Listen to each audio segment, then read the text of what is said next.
everyone. Our goals for today are to classify chemical reactions as synthesis and decomposition. Yesterday we did combustion, and then in the future we'll do single replacement and double replacement. And we also want to continue to balance chemical equations by applying the laws of conservation of mass. Like I said, this balancing is not going away. So again, we did combustion reactions yesterday. Remember, those require oxygen as a reactant. So you have to have that O2 in the reactants. Doesn't count if it's part of the products, and it doesn't count if it's with something else, like if it's H2O, it has to be just O2. Today we're going to cover, they're called either combination or synthesis reactions.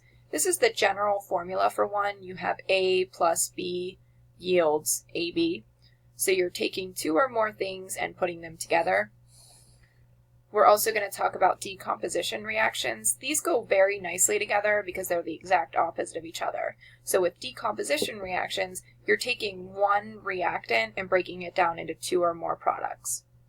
And these two we'll talk about later in the week. So synthesis and decomposition, just kind of an overview.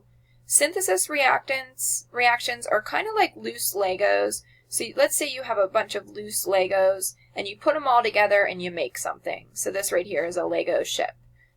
Same thing with synthesis reactions. One that we've seen a lot is making water. So let's say your A is H2, your B is O2, and you put them together to make water. So synthesis reactions, you have two or more reactants, one product. Decomposition are the exact opposite. You have one reactant, two or more products. That's like if you took that Lego ship and broke it down into a bunch of different pieces.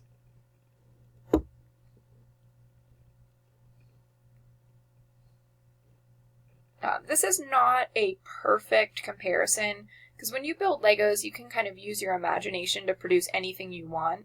Synthesis reactions, they produce very specific products. So you would have to make this ship. Meanwhile, in real life, you can make anything you want out of these Legos. And then same thing when you're destroying a Lego building, you can do it randomly. Decomposition reactions, they produce specific products. So it's not a random thing. Here are three examples of synthesis reactions. Here you have sodium combining with chlorine to make sodium chloride. So two things coming together to make one product. Here you have potassium and chlorine coming together to make potassium chloride, two things making one. So in synthesis, the important thing is you always end up with one product. Here you have chlorine and hydrogen making hydrochloric acid. Here's another one right here. You have water, sulfur trioxide making sulfuric acid.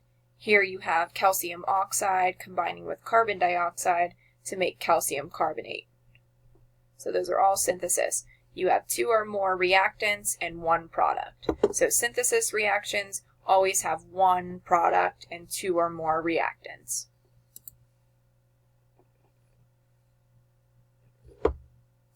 Yesterday we looked at combustion reactions. Some synthesis reactions are also combustion reactions. So I showed you guys this one yesterday, magnesium plus oxygen. That reactant of molecular oxygen lets you know that's combustion. It's making magnesium oxide. So this reaction right here would be both a combustion reaction and it would be a synthesis reaction. So sometimes a reaction can be classified as more than one thing.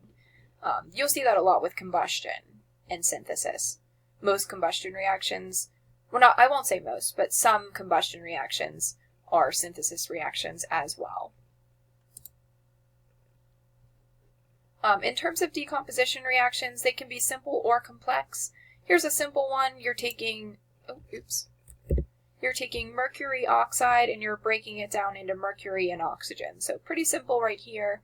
Or you could end up with multiple products. So here you're starting with sodium bicarbonate, also known as sodium hydrogen carbonate, and you're ending up with several products. So you're ending up with sodium carbonate, water, and carbon dioxide.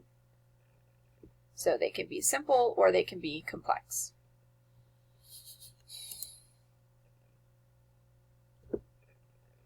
Another specific example would be the electrolysis of water.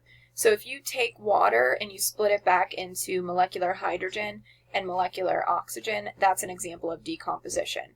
You're starting with one reactant and you're breaking it down into two products. And that's a simple reaction here. You're just ending up with two products. But you could end up with 3, 4, 5, 10, whatever it is. The key to decomposition is you have one reactant breaking down into two or more products. Some decomposition reactions are spontaneous, meaning they sort of happen on their own. If you've ever had flat pop or flat soda, if you're not from Pittsburgh, you have experienced this. So this right here, this H2CO3 is carbonic acid. It's what gives your pop that fizziness to it. And basically what happens is this breaks down into water and carbon dioxide. That's why flat pop tastes watery almost. And even like just leaving the top of this open is enough to make that carbon dioxide escape. Because carbon dioxide is a gas. When you form it, it kind of just goes away. And you're left with water. And that's why flat pop tastes so bad. Because the thing that gives it its fizziness, that's carbonic acid, breaks down into water and carbon dioxide. And then it gets yucky.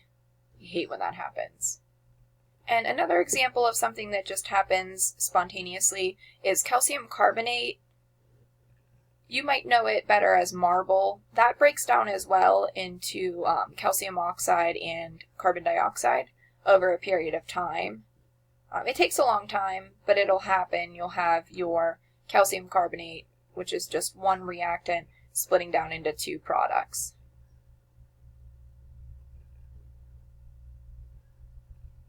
And this happens specifically if you add too much heat. That can make it wear down a lot faster.